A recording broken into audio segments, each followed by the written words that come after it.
Just these two old farts just going at it. Just, my pudding. You stole my pudding.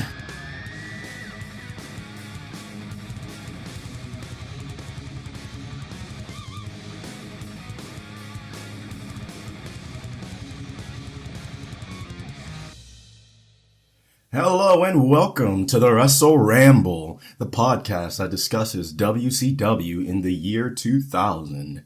I'm your host, Angelus Walker, better known as Cyber Angelus X over on YouTube, but you can call me AJ for short. Now, in the last episode, we discussed our first Nitro episode, and what an episode it was. We had Hulk Hogan versus Ric Flair, which was nuts to see in 2000. We had a three-way dance for the World Tag Team Championships.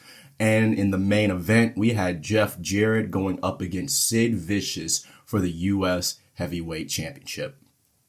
And a lot more went down in that episode. So if you haven't listened to that yet, pause this, go have a listen to that, and then come back, because we're right back to what brought us to the dance in this episode. We're rolling back to Thunder. Now, before we begin, I want to have a talk about this week in wrestling and just holy shit.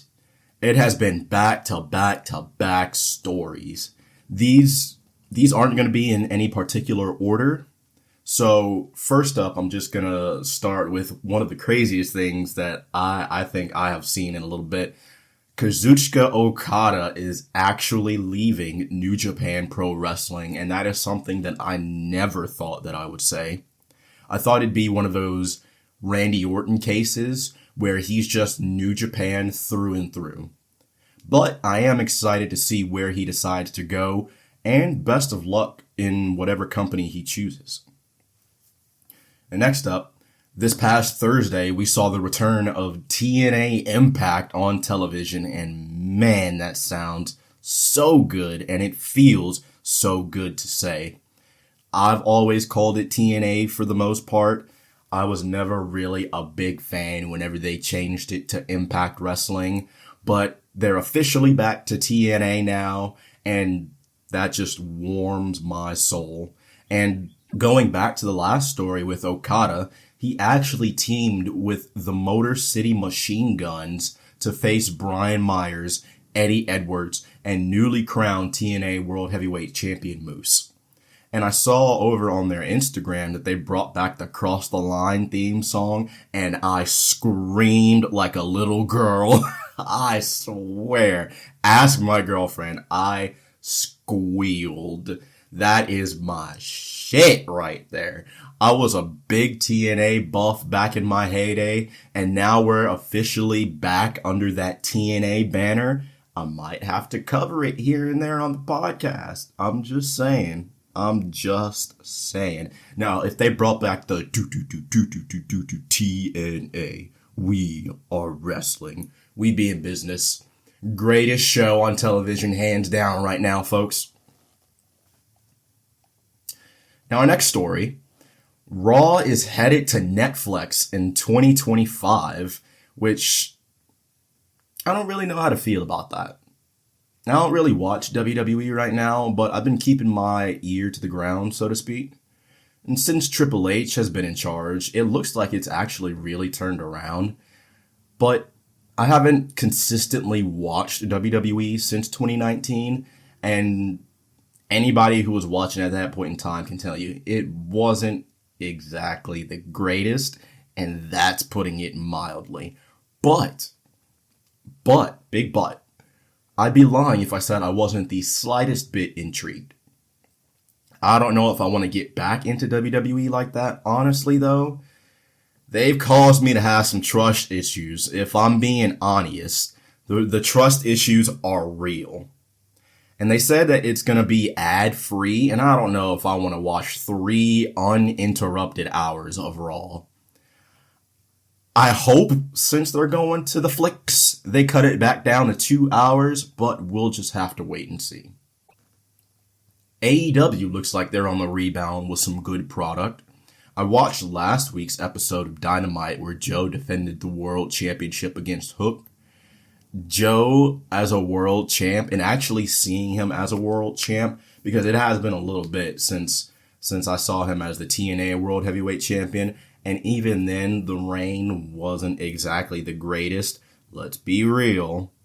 I'm glad they put the belt on him, and the fact that the storylines are intertwined with it, like the Paige and Swerve storyline, makes it even better.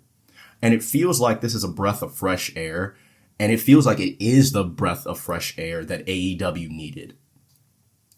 And similar to WWE, I haven't really kept up with it since 2020, but the product looks like it might draw me back in. I'm just saying, they have some good looking stuff going on right now.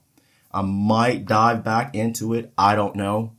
One of the main reasons why I really stopped watching AEW was because for a good while there, it was just like an influx of people immediately leaving from WWE and going over to AEW. And at that point in time, that wasn't really what I wanted to see, especially considering that I wasn't the biggest fan of WWE at that point in time. To me, it was like, okay, I don't really want to see you in WWE. I don't really want to see you here either. And over the years, I've watched the odd episode out here and there, but for the most part, I haven't really kept up with it, but I might start watching it again. I don't know if I'll cover it on the podcast, but I think I might try and keep up a little bit more with it just to see what's happening, like with Samoa Joe's championship reign, because I have a feeling he's going to have a pretty damn good world championship reign. Next up, The Rock's daughter was named the general manager of NXT on this week's episode by a returning William Regal. Fantastic to see William Regal. I've been a fan of his for a couple of years now, and just that British style that he had whenever, that technical prowess, I guess you could call it, that he had whenever he was an active wrestler. I love wrestling like that. And William Regal was one of the best at that point in time. And honestly, I'd say he's probably one of the best technical wrestlers to ever be in the ring. Now, as far as The Rock's daughter goes, I don't even really remember her name, if I'm being honest. But I don't know too much about her, other than Paul Heyman was talking to her a while ago, and a photo surfaced online. You know how the wrestling world is. Oh, maybe could this possibly be The Rock's daughter joining the bloodline? Who knows? I don't know. It's possible. It very much is possible. And I think I saw somewhere that she's actually the youngest general manager in WWE history now. And so, congrats to her. Let's see what she can do in the role. Let's see if she can fill the shoes of her family, because those are some hefty ass shoes to fill. Next up, there are allegations going around about Vince McMahon assaulting an ex-employee with sex toys that he named after wrestlers and that caused bruising and bleeding. What in fucking tarnation? Holy shit. And it gets worse. It gets worse. He also apparently defecated on her head during a threesome on some R. Kelly shit. Bro, I don't even have words for this. What the fuck, Vince? I'm not surprised by anything Vince does, but this is so unbelievably fucked. And the news broke today, as of this recording, January 27th, that Vince actually resigned from the TKO parent company after this sexual misconduct lawsuit was filed. Oh my God. What? Like I said, I'm not really surprised by anything that Vince McMahon does, but oh my God, I'm going to stay with this story just to see what happens. I'm not saying, but I'm just saying, Is it possible that she could just be lying? It is entirely possible. It very much so is. However, the stories that I have heard about Vince McMahon from not only outside sources, but from people that actually worked in the company before, I think he did it. And just the character that Vince McMahon has portrayed, and it's not even really a character. More than likely, that's just Vince. This is just Vince McMahon, and it, like I said, it is just so unbelievably fucked that this happened. And you shit on her head? Bro, oh my God, that is the utmost fucking disrespect. Not only to assault someone, but to then shit on their head? And you have fucking dildos named after your wrestlers? Something's wrong with you, bro. Something's really wrong with you. And our last story for today. The Rock is now on the board of directors for TKO. And man, The Rock is just everywhere. First the XFL, then the merger with the USFL. Now he's on the TKO board. This man literally does everything. Between the movies, the media appearances, his tequila brand, his energy drink brand, recently coming back to the WWE, the UFL merger like I just mentioned. This man is my fucking idol. Like, oh my gosh, holy shit. The Rock is just on a different level, and I can only hope to have that level of drive and dedication one day. Congrats to him, and I'm definitely going to keep my eye on the product going forward. Whew! Wrestling is starting to get crazy again, man. Wrestling is wild. Western wrestling was lacking for a little bit, but WWE has really improved. I actually really like the presentation. Some of the storylines are still on some bullshit, but the overarching storylines are actually really good, and the ones that I have seen, I've actually enjoyed. AEW is coming back with some good product. TNA is back. The face of New Japan Pro Wrestling is changing. And your boy is even getting in on the action himself. February 3rd, I'll be working as a cameraman for DCW over in Selma, North Carolina. So if you guys are in the area, we'd love to have you come out. Family wrestling for the whole show.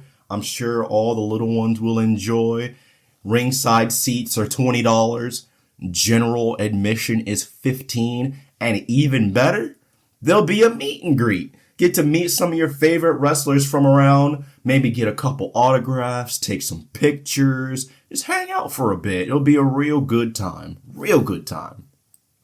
And that meet and greet is just $5. So if you're looking for quality wrestling, maybe looking for something to do in the evening, come hang out with us. That's February 3rd at the Richard B. Harrison Gym. Bell time is 7 o'clock. Check out DominateChampionshipWrestling.com for more details. And one last thing, and then we're going to jump right into Thunder. I want to send a special shout out to Dubby Energy and Glitched Energy for fueling the podcast and keeping us energized. I'll have my review for Dubby dropping very, very soon, and then I'll be reviewing Glitch as well. And as someone that is constantly doing something, whether working on wrestling shows, making content, going to my regular day job, or working on my IT projects, making sure that I have the proper energy levels is crucial. And with Glitch and Dubby, I can stay fueled up and working on those projects, and I don't have to worry about that crash that I get from normal energy drinks. Visit dubby.gg and glitchenergy.com. Use code Wrestle Ramble for 10% off your order on both respective sites. And thank you to Dubby and Glitch for partnering with us here at the Wrestle Ramble. Whew! Okay, that was a lot, I know. But let's not waste any more time. We're going to go ahead and we're going to jump into today's episode. Grab your cold ones because Saturdays are for the boys. And with that being said, let's jump into WCW Thunder from February 16th, 2000.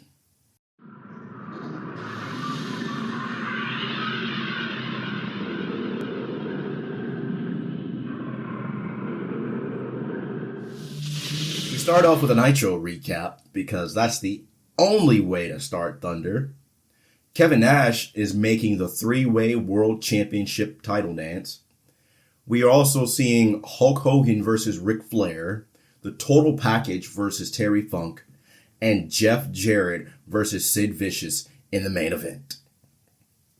Apparently, there's an intro for the show. Sweet ass intro, though. I really like this.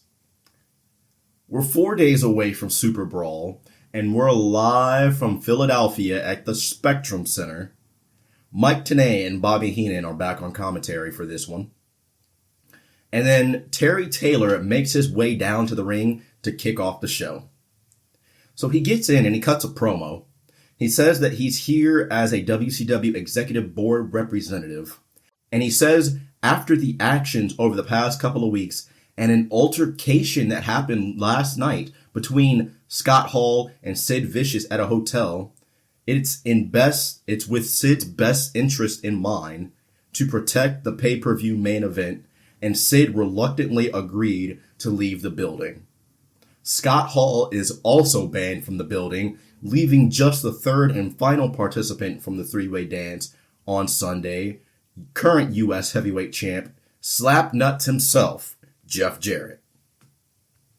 And speaking of Slap-Ass himself, NWO Bluegrass Edition is here.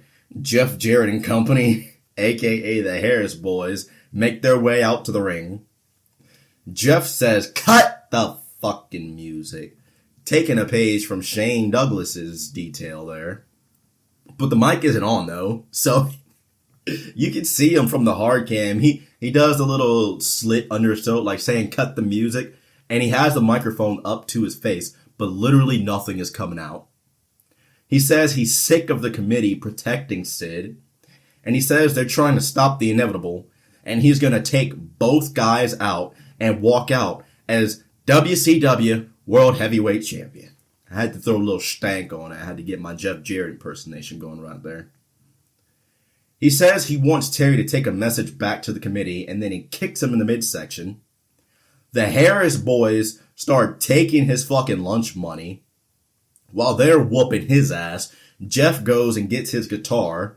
The Harris Boys hold Terry up, and then Jeff says, "Here, hold this for me real quick," and then smashes the fucking guitar right over his head.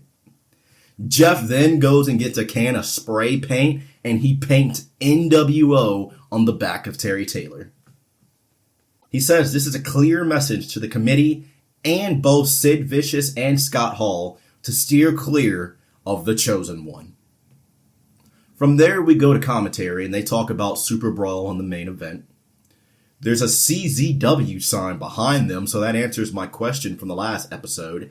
Yes, CCW is around at this point in time, and apparently they started a lot earlier than I originally thought, because I thought maybe they started in late 2000, maybe around 2001, 2002-ish. You know, maybe around the time like Ring of Honor or TNA started, like maybe a little bit before then. But no, apparently CZW has been around since 1998. So it's been around for a good minute. And I really didn't realize that they had been around for so long. And I'm pretty sure they're still around today. I haven't really heard too much about them nowadays, but I'm pretty sure they're still alive and kicking. So tonight, we're apparently going to see Norman Smiley versus The Wall, that based fucker. Norman is absolutely going to get his ass whooped in that, but we'll get to that. We're going to see a cast match with Brian Knobbs versus Fit Finlay. This is after the handiwork of the Total Package, breaking both of their hands. We're going to see Tank Abbott in action. And then we have a special fuck you to Hulk Hogan for Bobby the Brain Heenan. He says, I don't feel bad about your shit being busted up. That's just too damn bad. And you're a bitch. Bitch. So Flair, the Total Package, and Elizabeth arrive, and then we head to commercial. Coming back from break now, the Cruiserweight title tournament graphics are shown up on the screen. Lash LaRue has already secured his spot for the championship match at Superbrawl. And commentary tells us that Kaz Hayashi is going to replace Psychosis tonight because there were some circumstances that prevented him from entering the country. So, tonight we're going to see Kaz Hayashi versus Prince Iaukea. And Prince Iaukea, aka Fo Tama Tonga, is now making his way out to the ring. So Paisley, or Charmel if you grew up in the time period that I grew up in, Paisley says, let me introduce you to my purple bad boy. Crawl to me. What a weirdo. There's some technical difficulties on this episode, same as the previous episode of Nitro. Not entirely sure what's going on with that, but hey, that's WCW in 2000 in a nutshell. That is literally what I imagine most people saying whenever they tuned in to Thunder, Nitro, whatever the case may be. And they're like, I don't know what's going on, but okay. So it's all Iaukea in the beginning. He's on the middle rope delivering punches in the corner. And then the camera goes to a different shot. Miss Hancock is here for reasons. Bobby says, oh, what a set of yams on her. Damn it, Bobby. She bends over to pick up a pen, and Paisley says, oh, hell no, bitch. Iaukea comes out, and Paisley is like, let me at her. Let me at her. I'll tear that weave right off. Let me at her. Charles Robinson, the referee of this match, comes out, and he tells Miss Hancock to hit the fucking bricks. Kaz Hayashi comes flying over the top rope, landing on Prince Iaukea. They both go back into the ring. Snapmare into a leg drop from Prince Iaukea, who is able to rebound and get the advantage back. Dragon screw leg whip from Prince, and he looked like he really fucked up his leg with that. He then hits a diving DDT from the middle rope and slowly goes into the cover for the 3 count. Prince Iaukea will now face Lash LaRue for the Cruiserweight Championship at Superbrawl. Bobby meows at Paisley, who's crawling to Prince Iaukea, who's in the corner. Again, what a bunch of weirdos. The Wall versus Norman Smiley is up, and hey, here we go. The Wall, this is my boy right here. Some dude tells Kevin Nash about Jeff and the Harris Boys attacking Terry Taylor, and Nash says, lol, I don't fucking care. The guy says, you're the commissioner, aren't you gonna do anything? Kev says, you're right. I suppose I could do something. And then we just head to commercial break. Coming back from commercial now, we're shown a couple of graphics for Superbrawl. And we're shown these 2 separate graphics because they're talking about Norman Smiley going up against 3 count in this 1-on-3 handicap match. And so we're shown Norman Smiley's graphic first, and then we're shown the 3 count graphics. And man, these graphics could not be any more 2000. Like, don't get me wrong. I love it. I absolutely love it.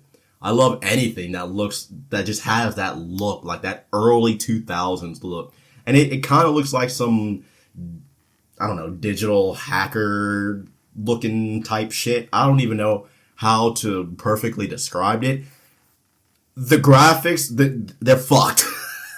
Plain and simple.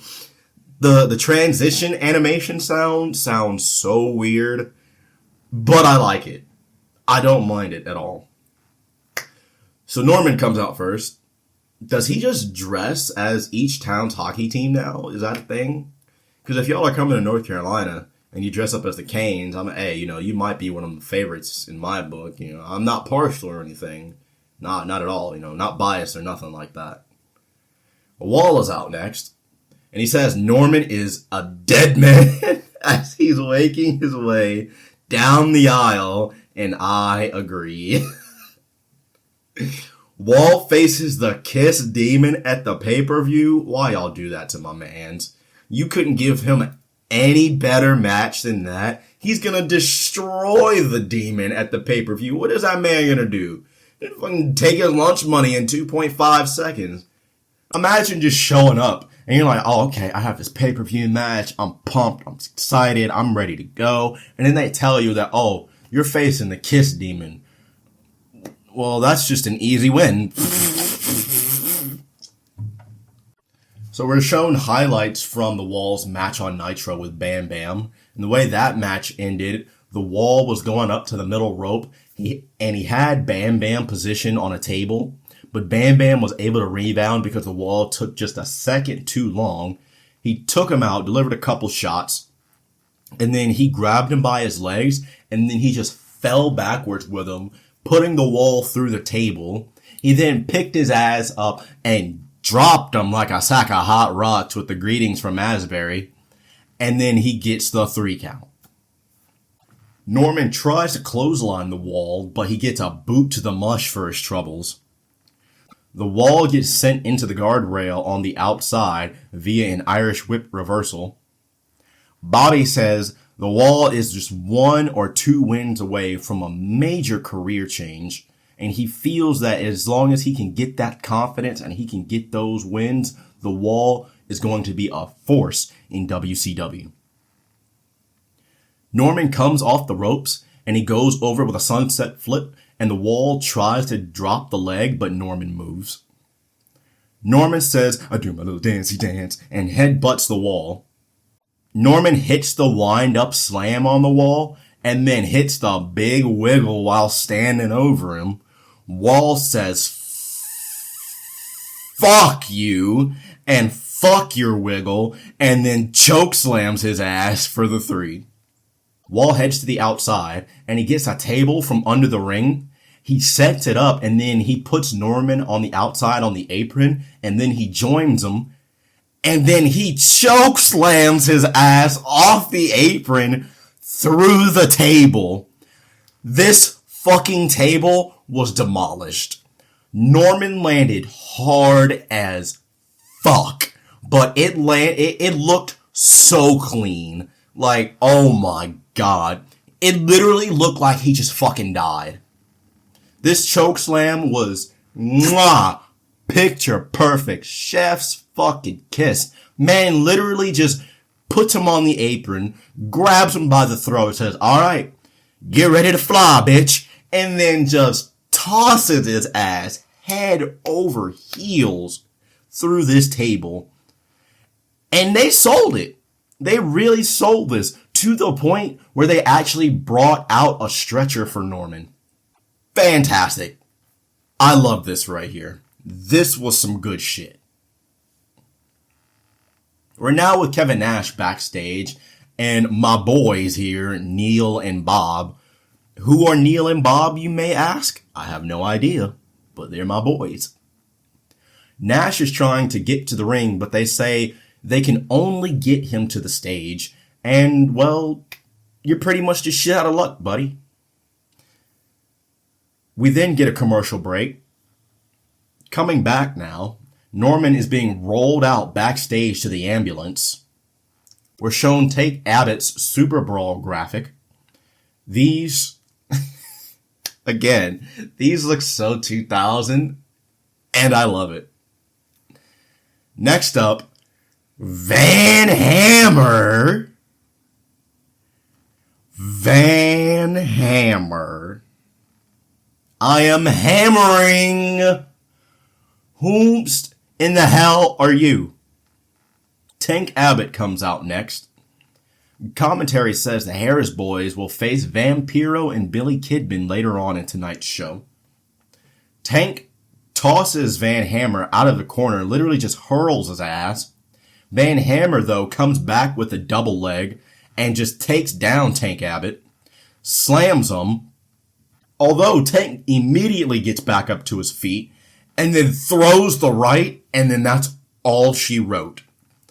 I timed this again. Take a guess how long it was. Wrong. 45 seconds. 45 seconds. I don't even know what to say. Well, shit. 45 seconds? Hey, sometimes that's all it takes to get you there. That is definitely what he said. Saying a skins match is weird. Please stop saying that. It just sounds weird. And my mind, the way it works, immediately goes to some dirty shit. Next up, we see Vampiro and Kidman arguing backstage, and Tori Wilson is here trying to play peacekeeper. We head to commercial break from there, but then coming back, we're joined by Kevin Nash, who is here with a couple of nurses. Or, excuse me, he's here joined by a couple of hot nurses. We also see Jeff and company backstage. And next up, we see the Total Package and Elizabeth make their way up to the ring with Chair and Bat armed at the ready. TP says it felt good to tear apart Funk and snap Hogan's hand this past Monday night on Nitro. He says he's not here to brag or anything, but then he continues to brag. And he says there's a merger, a business relationship. A lot of talk about mergers on this episode. A business relationship with an old friend. Woo! Nature Boy. Woo! Ric Flair. So now we are joined by the 14-time World Heavyweight Champion himself. TP demands that the crowd show Flair the proper respect that he is entitled to. And he says they're a notch above. And Flair targets a quote-unquote fat boy in the crowd. I love Ric Flair. I fucking love Ric Flair. I like how much Flair really incorporates Elizabeth, and I feel like that's something that's not really done too much nowadays whenever not only somebody has a manager, but also like whenever they have a manager who's a woman, I feel like they don't get that same spotlight shunned down on them. Shun? Is that a word? I don't know. Probably. Funk says, enough of this shit. Stop sucking each other off in there. He says, you're in hardcore country. We're right in the backyard of ECW. The crowd doesn't want to hear you. He calls them chickens. And Flair says TP will slam that ass through a table again like he did on Nitro. Because on Nitro, whenever Funk and TP faced, in one swift motion, TP picked up Terry Funk and gorilla press slammed his ass through a table on the outside. Funk has quite the line here. He calls him a horse-tooth, banana-nosed chicken, and somebody ought to pluck Flair and Luger's ass if they accept the challenge that him and Dustin is laying out for them tonight. Flair then gets a little bit weird here, weirder than usual. He asks if the Total Package will take his shirt off and oil up and drive the women insane and take Dustin and Funk out. Okay. TP calls Funk a carcass. He calls Dustin a second-generation wannabe. But Funk says he's a hell of a lot better than his old man. There's a lot of time. They all eventually start to just go back and forth. And in my notes, I just have a lot of talking at once. I can't keep up fluffing my ass off. Towards the end, it started to break down a little bit.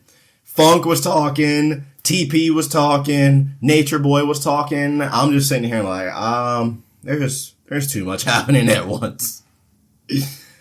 So this is the main event for the show. So we're shown the main event graphics for Superbrawl again. And then backstage we're shown Tori and Kidman Don't Call Him Billy on their way out to the ring. Vamp is on his way out to the ring. And the Harris boys are making their way out too. Coming back from break now. Mean Gene interviews the Mamalukes. Oh, sorry. The Paisans. Yes. As Vito gets his Rocky on, Vito says, "You made my mom cry," and I don't like that. And he says, "I'm gonna fucking bury both of you, quite frankly, if I'm being honest. Italian style. You're gonna be sleeping with the fucking fishes if I have anything to say about it." The Harris boys are coming out next. They make me laugh. And I don't know why. Maybe it's just the thought of them being in the NWO. Like, they just don't fit the NWO gimmick, I guess. And just seeing them come out in their little black suits and their little sunglasses that they have, even though they're indoors and it's fucking nighttime. Coming out to the NWO music, I'm just like, are you sure you're in the NWO? Because I feel like you're lying to me. I feel like you're lying. I feel like WCW is lying. I feel like you're all a bunch of liars, and this is all just a fever dream, and it's just a meltdown in the Matrix somewhere.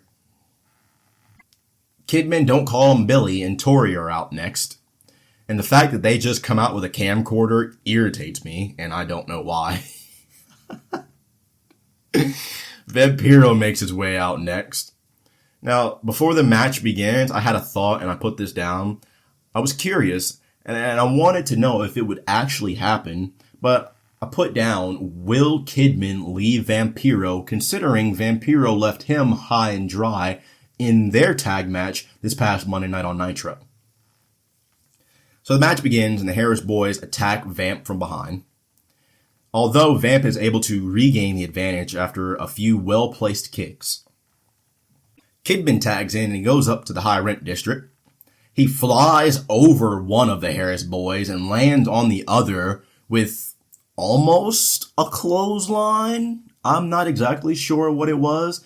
Whether it be a clothesline, an elbow, whatever it was effective, and it took the other Harris brother off his feet. Kidman then tags Vampiro back in. Side slam on Vamp for 2 from one of the Harris boys. So the Harris boys are in control for a little bit. And one of them actually takes Vampiro down and has him in a chokehold. But the crowd is able to rally behind Vampiro and get him back up to a vertical base, who then takes down that Harris brother with a spin kick coming off the ropes. Kidman gets the tag in, hits a drop kick on one of the Harris boys, hits a bulldog in the corner, coming from Kidman, that is. Kidman then, off the ropes with the other Harris brother, pop up into the air and hits a drop kick on him coming back down. Really nice. I love anything that's just like that pop up, whether it be a drop kick or catching them coming down in an RKO or Kevin Owens pop up powerbomb. I always love KO's pop up powerbomb. The package pile driver will always be my favorite finisher for him, but I do love a good pop up powerbomb.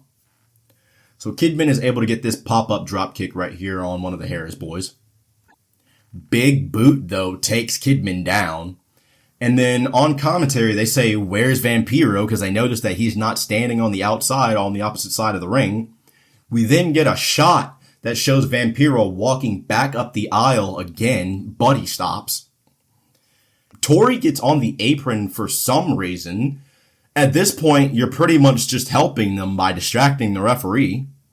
One of the Harris boys goes to the outside for a steel chair.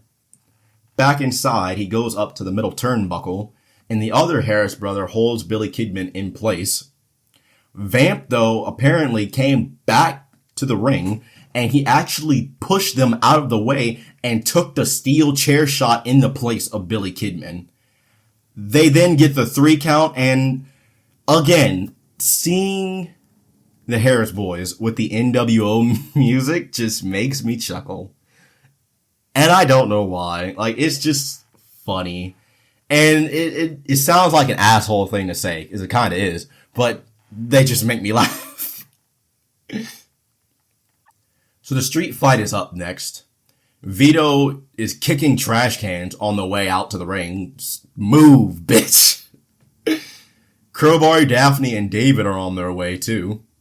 Why is Daphne's hair pink, though? That shit is so bright. Like, highlighter head ass. Literally, her hair literally looks like the Pipeline Punch Monster Energy drink.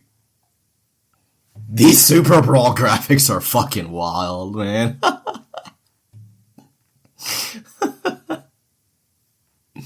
So Vito ambushes Crowbar. Trash can lid to the fucking dome, by the way. Vito is just whooping Crowbar's ass until he's not. I think Daphne is throwing lettuce. Bro, if I'm in the middle of the match and you're throwing produce at me, I am drop kicking you in your shit. Oh, there's a back suplex off an elevated forklift onto the roof of a car from Vito. What a crazy ass line. Like, this is why I love wrestling. This is an insane fucking thing to say. Crowbar retaliates with a suplex on Vito onto the hood of another car. He then hits a leg drop off of the roof down onto Vito, who's still on the hood for a 2 count. Pinned on the car, by the way. Crowbar takes a big ass pipe and tries to fucking impale Vito, who luckily gets out of the way. The pipe goes through the windshield and Vito is able to take advantage. They scale some shit. Admittedly, it's not too far of a drop below, but they start to scale some shit. They start to scale like these production container looking things. You know, the things that people always roll around on wheels, just like black and has a silver trim around it. Yeah, that doodad. They climb onto a bunch of that. And they're just whooping each other's ass on the top of these fucking containers. Vito hits a low blow while Crowbar is trying to climb higher. And after a few more shots, Crowbar actually falls backwards onto the roof of the car. It's not very far though, like I said. Vito jumps and he hits an elbow drop for the 3 count on the roof of the car. This was short. This was so short.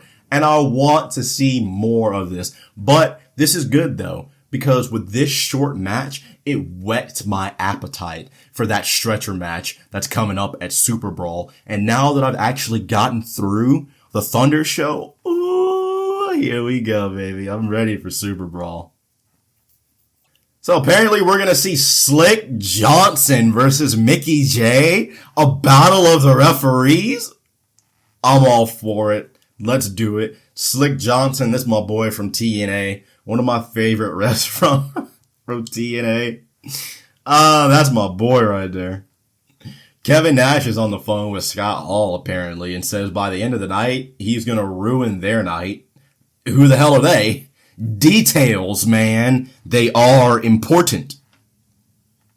Nash, oh my goodness. Coming back from break, Nash says, let's play a game. Referring to the nurses. He's talking to the nurses here. He says, let's play a game. I'm a monster, and if I catch you, I get to eat you. Huh? So we're grubbing on the nurses? What we eating though? One of them looks like she doesn't know what to do, honestly, because she starts to stand up for a second, but then she second guesses herself, and then she just stays there. And then that's it. That's literally just it. She's like, should I get up? I don't know. Would I move? Should I move? I don't know what to do. Commentary says the featured attraction match at Superbrawl is the Hulk Hogan versus Total Package match. And if you say so. Apparently this past Monday night on Nitro, the refs threw hands with each other. Motherfuckers just over here throwing fisticuffs. And this is how we end up with this match here tonight on Thunder. Slick Johnson comes out to the NWO music with the Harris Boys and shit. I guess the Slick Man's in the NWO now. There's a D's nuts. There's a D's nuts sign in the crowd. That's for Trucity. Mickey J comes out here looking like he's ready to whoop Slick's ass. Attack from behind by Slick to start us off, though. He sends Mickey J chest first into the buckle. Whew. You can tell that these two are not trained wrestlers, but that's good. That's good. I really enjoy that small detail because at the end of the day, yes, these are wrestlers. So it would these are referees. So it would make sense that they're not trained like the wrestlers are. And you can really tell that with Slick specifically. I can tell a lot in his motions and just like the way he moved around the ring that he wasn't too experienced. So Slick swings Mickey's leg around the ring post, doing a decent amount of damage to it. And Mickey tries to throw a punch from the ground but misses. Johnson then just fucking stomps on him. He twists his ankle a few times and then he tries to hit an elbow coming off the ropes, but Mickey J moves. One of the Harris boys distracts the referee. The other gets in the ring and kicks Mickey in the fucking head while he's doing the ground and pound on Slick. He then throws Slick on top of Mickey, and then the ref turns around and then counts the 3. This, honestly, has been my least favorite match so far. Knobs is walking around looking like me backstage, just looking fucking insane, just talking to himself. Finley's on the way too. So the cast match is coming up next. But before we can get there, we have a commercial break. Coming back from break now, Jimmy Hart is the referee for this match. Fit Finley is out first. Brian Knobbs drops an F-bomb during his entrance. He tells someone in the crowd to shut their fucking mouth. I love seeing wrestling uncensored. It just gives it so much more of a realistic feel. And I love that so much. So the match pretty much immediately goes to the outside. They even go into the crowd for a little bit for this. They eventually make their way back around the ringside area, though. Finley tries to use a chair, but Jimmy Hart stops him. They make their way back into the ring. Finley hits a steamroller, and Jimmy tries to count the pin with his right hand, but because it's in a cast, he favors it for a second. And this pisses Finley off. He backs him into the corner. He's like, I do not give a fuck about your broken hand. I'll break the other one, you little limp dick. And so Brian Knobbs comes up from behind and gloms him in the back of the head with the cast. And then Jimmy counts the 3 count with his lefty. Brian's music, though, and I should have made a note of this earlier. Brian's music, and wait a minute. This seems to be a running theme, honestly, between Jeff Jarrett, Sid Vicious, and now Brian Knobbs. The music, and let's not forget the total package. The music, for the most part, in WCW, fucking sucks. Oh my god. The music is ass. Like, what is going on? Why do so many of the wrestlers' theme songs suck absolute donkey dick? We're then shown Jeff and the boys backstage before we head to another commercial break. Coming back now, the pay-per-view main event graphics is shown again. They want you to know that the World Championship will be defended in a 3-way. And you better buy this fucking pay-per-view or we're going to come to your house and we're going to burn it down Seth Rollins style. Buy this fucking pay-per-view. Because if you don't buy this fucking pay-per-view, then we're going to get our man Hulk Hogan on here with his Hulkamania 2000. That's just in a different fucking league right now. But we're going to get to that. So after the main event graphic is shown, we're shown a video package for the main event for Terry Funk versus Ric Flair, which is a death match, if I didn't mention that before. Hardcore death match. And then the total package versus Hulk Hogan. So that video package plays for a little bit, and then after that's done, we then head back to commentary. Fuck you, Hulk Hogan, courtesy of Bobby the Brain Heenan. I don't make the rules, you know. I'm just repeating what he said, you know, absolutely what he said.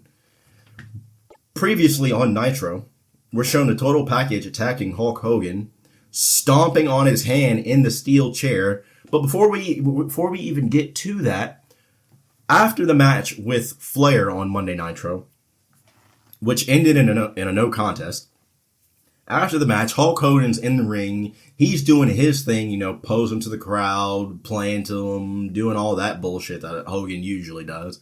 TP had already left because he interfered in the match. He had left from the ringside area. So while Hogan is in the ring doing his shtick and all that shit, TP comes sprinting down the rampway and he waits for Hogan to turn around before he smacks the fuck out of him with the baseball bat in the head. And I'm just like, yes, absolutely. Anytime I get to see Hulk Hogan get beat up, it's a good day. Now over to you, Hulk Hogan, in Tampa. Hogan says, I've already made arrangements for the total package and Elizabeth to be laid side by side for eternity in the Bay Area. Holy shit! Hulkamania 2000 does not fuck around. He says he's going to transform into Hollywood and he's going to snap, crackle, and pop Elizabeth when he breaks her in half. Holy shit! He calls the total package Flexi Lexi. Like, oh my god. This promo is insane.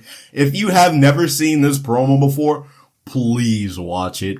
It is absolutely the most Hulk Hogan promo you have ever seen.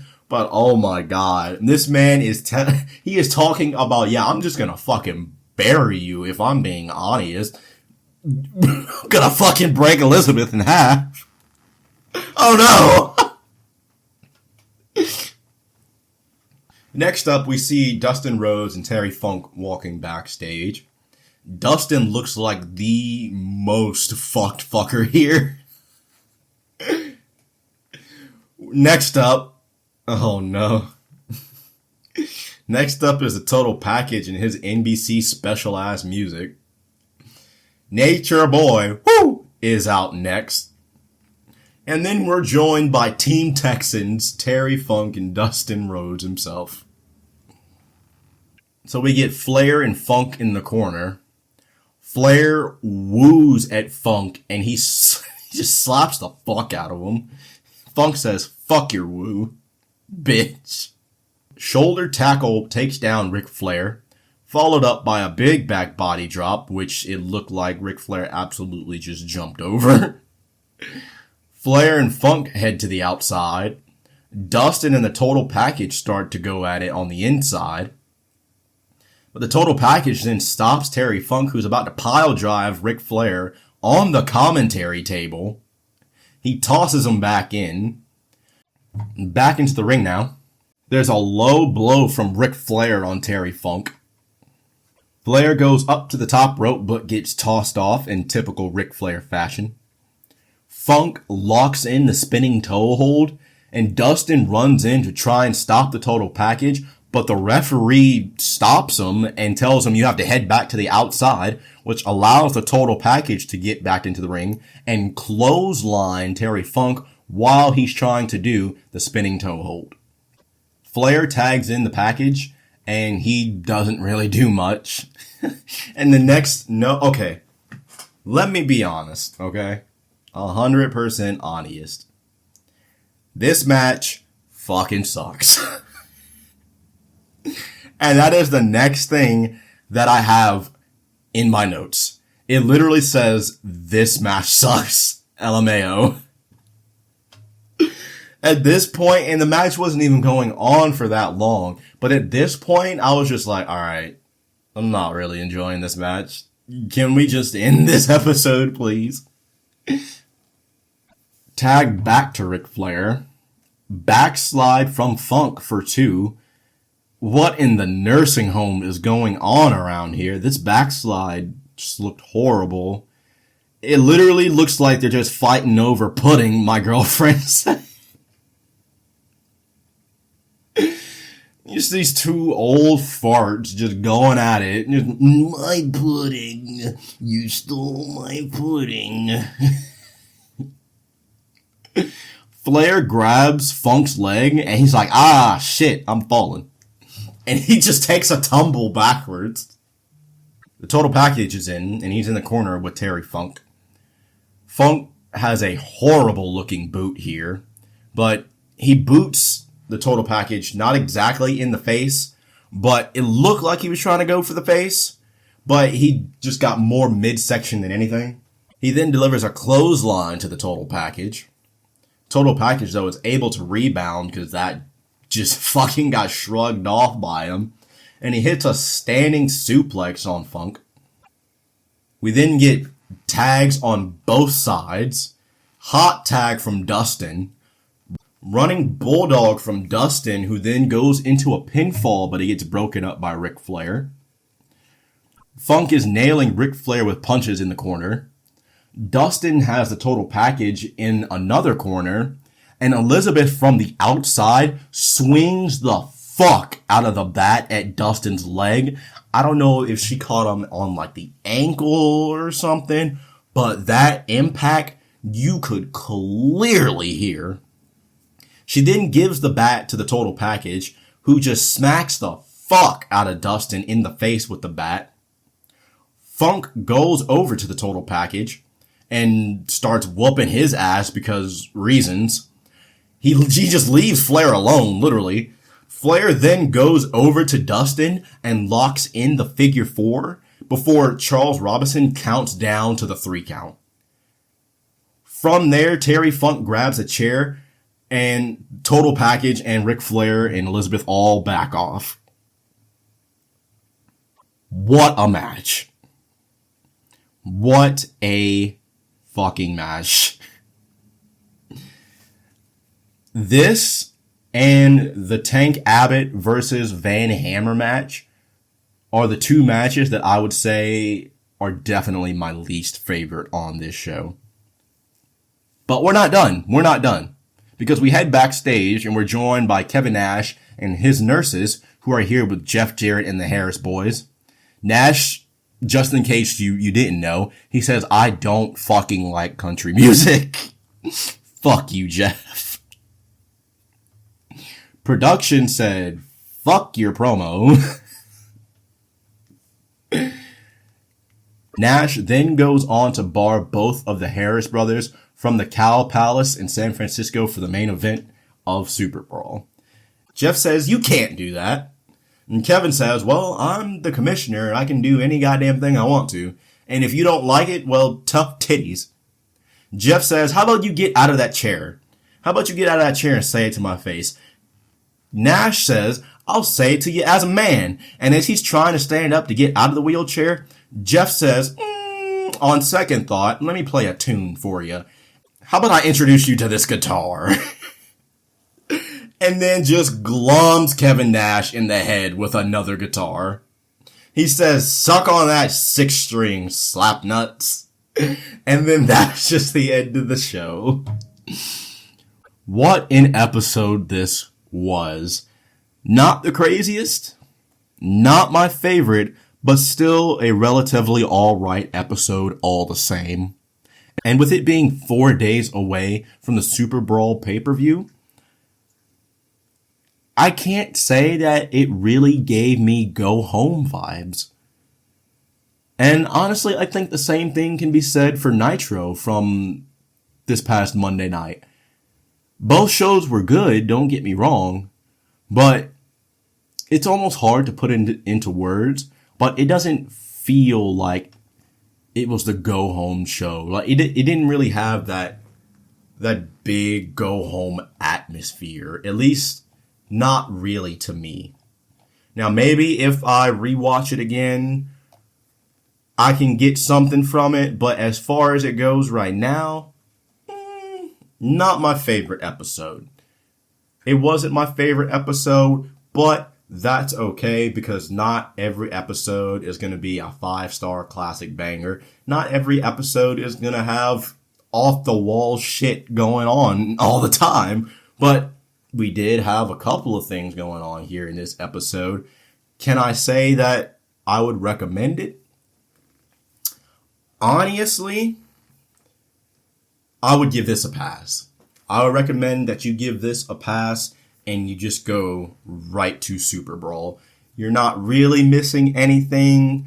Nothing major is really added on to the storylines that are already in progress. Honestly, you could watch Nitro and then just go right on to Superbrawl, and you would be quite okay. Whew! Lot of talking in this episode. A whole lot of talking. But that is going to do it for this episode. Episode number 8 of the Wrestle Ramble. We had a lot going on in this episode. We talked about current day wrestling news. We spoke about Nitro. We talked about Thunder. And we are right on the road to Superbrawl. And that is the next episode that you can expect to see here on the Wrestle Ramble, and I cannot wait to go into that and get my notes going. I'm excited. I want to see how the landscape of WCW is going to change from here. That is going to wrap up this episode of the Wrestle Ramble, though. I thank you very much if you have made it all the way through. And if you haven't made it all the way through, if you could just do me one quick favor, simply write a review, maybe give us a rating, let us know how we're doing on the podcast, as that goes quite a long way in helping us be seen by people on other platforms. And the more people that we can bring in and the more people that enjoy what we do here, the more content and more productivity and more production that we will have going out for you guys. So if you could just write a review, write that rating. As I said before, I would greatly appreciate you in all of your stinking cute faces. None of this would be possible with you guys, and I have such a blast doing this. As I said, I'm looking forward to getting into Superbrawl, and then, honestly, I think I'm going to do another Nitro episode. That was a real fun watch. And I think it might be something that I will keep on the podcast, at least for a little bit, just to see how things go and just to see what you guys' reaction is. Just to see if you guys are enjoying Nitro as much as I have, because that was a pretty damn good first episode to start off with, if I'm being honest. But I'm not going to ramble on this time. I will let you all go. Thank you so much for listening. I appreciate you so much. If you haven't already checked out my YouTube channel, it's CyberAngelusX. As I said at the top of the episode, I'm currently playing through Grand Theft Auto 3, the definitive edition on mobile. And once I get done with that, I will be switching over and I will be playing the first Red Dead Redemption on the Steam Deck. And I think I'm going to focus on Steam Deck content going forward once I wrap up Grand Theft Auto. But that is going to wrap up the Wrestle Ramble for today's episode. I appreciate you. I look forward to seeing you all on the next episode. And with that being said, ladies and gentlemen, we are on our way to Superbrawl. Thank you so much, and we will see you all on the next episode of the Wrestle Ramble podcast.